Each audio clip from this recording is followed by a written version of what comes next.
ಯಾಕೋ ಹೀಗೆಲ್ಲ ಮಾತಾಡ್ತೀಯ ನೀನು? ನಮಗೂ ವಿಷಯ ಕ್ಲಿಯರ್ ಆಗಿ ಗೊತ್ತಾಗ್ಬೇಕಲ್ವತ್ತೆ. ಇಲ್ಲಾಂದ್ರೆ ನನ್ಗೂ ವೈಶಾಲಿಗೂ ಟೆನ್ಷನ್ನು. ಸ್ವಾಮಿ, ನೀವು ಪ್ರೂವ್ ಮಾಡಿ. ನನಗೆ ಸಿದ್ಧತೆ ಮಾಡ್ಕೊಳ್ಳಲಿಕ್ ಬಿಡಿ.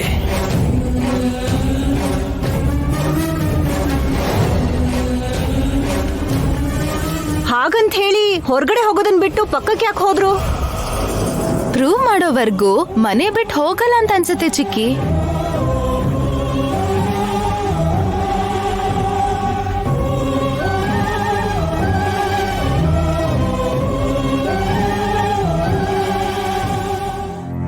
ಅಯ್ಯೋ, ಅನ್ಕೊಂಡ್ ಹಾಗೆ ಆಗೋಯ್ತಲ್ಲ. ಹೀಗ್ ಓಡಾಡ್ಬೇಡಿ ಅತ್ತೆ, ಜಾರ್ ಬಿದ್ರೆ ಕಷ್ಟ. ನೀವು ಮೊದ್ಲೇ ಪ್ರೆಗ್ನೆಂಟ್ ಬೇರೆ. ಈಗ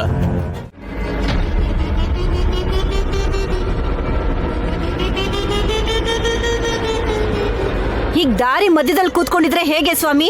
ಎದ್ದೇಳಿ ಹೋಗ್ ಸೋಫಾ ಮೇಲೆ ಕೂತ್ಕೋಬಹುದಲ್ಲ. ಅತ್ತೆ, ಇವ್ರನ್ನ ಡಿಸ್ಟರ್ಬ್ ಮಾಡ್ತಾ ಇದೀರಾ ನೀವು? ಮಲ್ಕೊಂಡಿದಾರಾ? ಕಣ್ಣು ಮುಚ್ಕೊಂಡು ದಿವ್ಯ ದೃಷ್ಟಿಯಿಂದ ನೋಡ್ತಿದ್ದಾರೆ. ಏನನ್ನೋ ಈ ಮನೆ ಭವಿಷ್ಯನ. ಕಣ್ಣು ಮುಚ್ಕೊಂಡ್ರೆ ಕತ್ಲು ಬಿಟ್ಟು ಬೇರೆ ಏನು ಕಾಣಿಸುತ್ತೆ? ಕಣ್ಣು ತೆಗೆದು ಈ ಮನೆ ಹೇಗ್ ಕಟ್ಟಿದ್ದಾರೆ ಅಂತ ನೋಡು ಅಂತ ಹೇಳಿ. ಮನೆ ಭವಿಷ್ಯ ಅಂದ್ರೆ ಗೋಡೆಗಳು ಎಷ್ಟು ಭದ್ರವಾಗಿದೆ ಅನ್ನೋದ್ರ ಮೇಲೆ ಡಿಪೆಂಡ್ ಆಗಲ್ಲ ರತ್ನಮ್ನವ್ರೆ. ಈ ಮನೇಲಿರೋರ್ ಬದುಕು ತುಂಬಾನೇ ಚೆನ್ನಾಗಿರುತ್ತಾ ಅಥವಾ ಅಲ್ಲೋಲ ಕಲ್ಲೋಲ ಆಗೋಗುತ್ತಾ ಅಂತ ಕೇಳಿದೆ. ಆ ಪ್ರಶ್ನೆಗೆ ಉತ್ತರ ಏನು ಅಂತ ಗೊತ್ತಾಗದೆ ಕಣ್ಮುಚ್ಕೊಂಡು ಕೂತಿದ್ದಾರೆ. ಯೋಚನೆ ಮಾಡ್ತಾ ಇದ್ದಾರೆ ರೀ. ಇನ್ನು ಎಷ್ಟೊತ್ತು ಅಂತ ಯೋಚಿಸ್ತಾರಮ್ಮ? ನಿಮ್ಮ ಅಕ್ಕನ ಇಲ್ಲ ನಮ್ಮ ಸೋದರ ಸೊಸೆನ ಬೇಗ ತಿಳ್ಕೋಬೇಕು.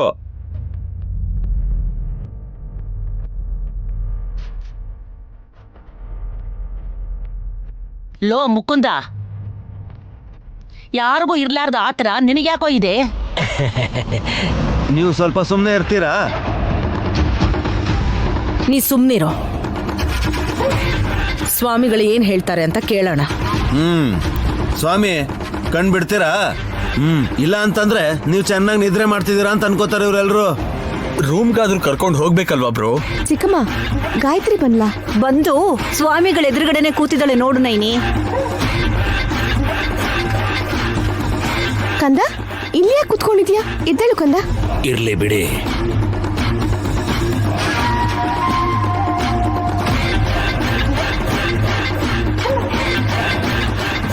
ಏನ್ ಮಾಡ್ತೀರಾ? ಚಿಕ್ಕ ಮಗುನ ಏನ್ ಮಾಡ್ತಾರೆ?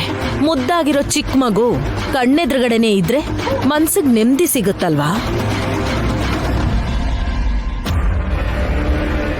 ನಮ್ಮ ಹುಡುಗಿ ಜಾತಕ ಹೇಳ್ತಾರಂದ್ರೆ ಆ ಹುಡುಗಿ ಜಾತಕ ಹೇಳ್ತಿದ್ರಲ್ಲತ್ತೆ. ಏನ್ ಮಾಡ್ಬೇಕು ಅಂತ ಇದಾರೋ ಏನೋ.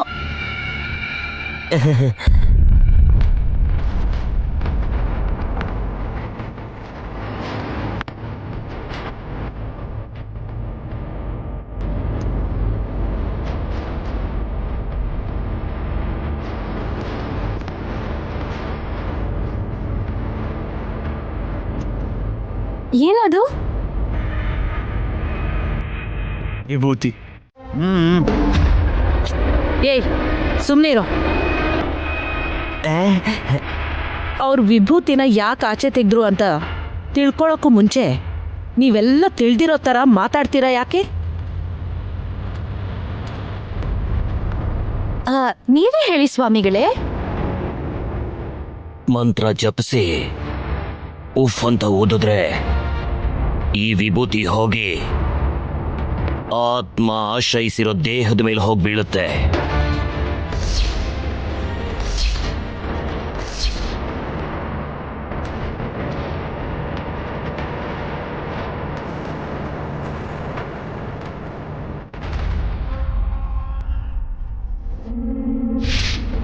ನೀನು ಗಾಬರಿ ಆಗ್ಬೇಡ ನೈನಿ. ಅದಕ್ಕೆ ಟೆನ್ಷನ್ ಮಾಡ್ಕೋತಿದಾರೆ ಅಂತ ಹೇಳ್ತಿರಲ್ಲ ಅಜ್ಜಿ. ವಿಭೂತಿ ಸಣ್ಣ ಮಗು ಕಣ್ಣಲ್ಲಿ ಏನಾರು ಬೀಳುತ್ತೇನೋ ಅಂತ ನೈನಿ ಗಾಬರಿ ಆಗ್ತಿದ್ದಾಳಪ್ಪ. ಅಷ್ಟೇನ ಬೇರೆ ಏನಾದ್ರೂ ಇದೆಯಾ? ಏನಿದ್ರು ಸರಿ, ಸ್ವಲ್ಪ ಹೊತ್ತಲ್ಲಿ ಎಲ್ಲ ಗೊತ್ತಾಗತ್ತಲ್ಲ ಬಾಬಾ.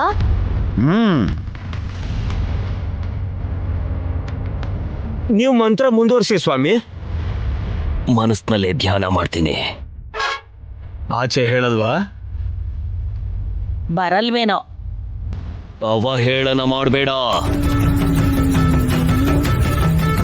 ಶಾಪ ಕೊಡ್ಬೋದು ವಿಕ್ರಾಂತ್. ಸುಮ್ನೆ ಇರಿ. ಇವ್ರ ಎಕ್ಸ್ಪೆರಿಮೆಂಟ್ಗೆ ನೀವ್ಯಾಕೆ ಬಲಿ ಆಗ್ಬೇಕು? ಸ್ವಾಮಿ, ಆತ್ಮನ ಕಂಡಿಡ್ದು ಏನ್ ಮಾಡ್ಬೇಕು ಅಂತಿದ್ದೀರಾ ಅಂತ ಹೇಳ್ತೀರಾ? ಯಾರು ನಾಟಕ ಆಡ್ತಾ ಇದ್ದಾರೆ, ಯಾಕೆ ಮೋಸ ಮಾಡ್ತಿದ್ದಾರೆ ಎಲ್ಲ ತಿಳಿಯುತ್ತೆ. ಗಾಯತ್ರಿ ಅಮ್ಮೋರೆ ಗಾಯತ್ರಿ ಪುಟ್ಟಿಯಾಗಿ ನನ್ನ ಹೊಟ್ಟೆಲ್ ಹುಟ್ಟಿದ್ದಾರೆ. ಅವಳ ಮೇಲೆ ಏನಾದ್ರೂ ವಿಭೂತಿ ಬಿದ್ರೆ ಆತ್ಮ ಅವರಲ್ಲಿದೆ ಅಂತ ಗಡಿಬಿಡಿ ಮಾಡಬೇಡಿ. ತಿಲೋತ್ತಮ ತಿಳ್ಕೋಬೇಕು ಅಂತ ಇರೋದು ಗಾಯತ್ರಿ ದೇವಿ ಬಗ್ಗೆ ಅಲ್ಲ, ನಯನಿ ಬಗ್ಗೆ.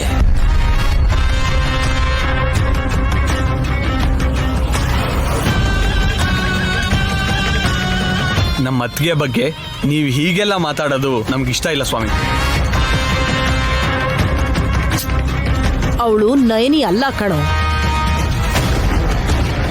ನಮ್ ತ್ರಿನೇತ್ರಿನೇ ಆದ್ರೆ ನಾವಿವತ್ತು ಸಾಯಂಕಾಲನೇ ಊರ್ ಬಿಡ್ತೀವಿ. ಚಾನ್ಸೇ ಇಲ್ಲ. ಬಸ್ ಸಿಗಲ್ವಾ? ತ್ರಿನೇತ್ರಿ ಇಲ್ಲ. ನಿನಗ್ ಗೊತ್ತಿಲ್ಲ, ನೀ ಸುಮ್ನಿರು. ನಿಜವಾಗ್ಲೂ ತ್ರಿನೇತ್ರಿ ಇಲ್ಲ ಅಜ್ಜಿ. ನಿಮ್ಮ ಮಗಳು ಅಳಿಯ ಇಬ್ರು ಸೇರಿ ಅವಳ ಪ್ರಾಣನ ತೆಗ್ದಿದ್ದಾರೆ ಅನ್ನೋ ವಿಷಯ ನಿನಗೆ ಗೊತ್ತಿಲ್ಲ. ಅಷ್ಟಕ್ಕೂ ಏನ್ ಹೇಳ್ತೀರಾ?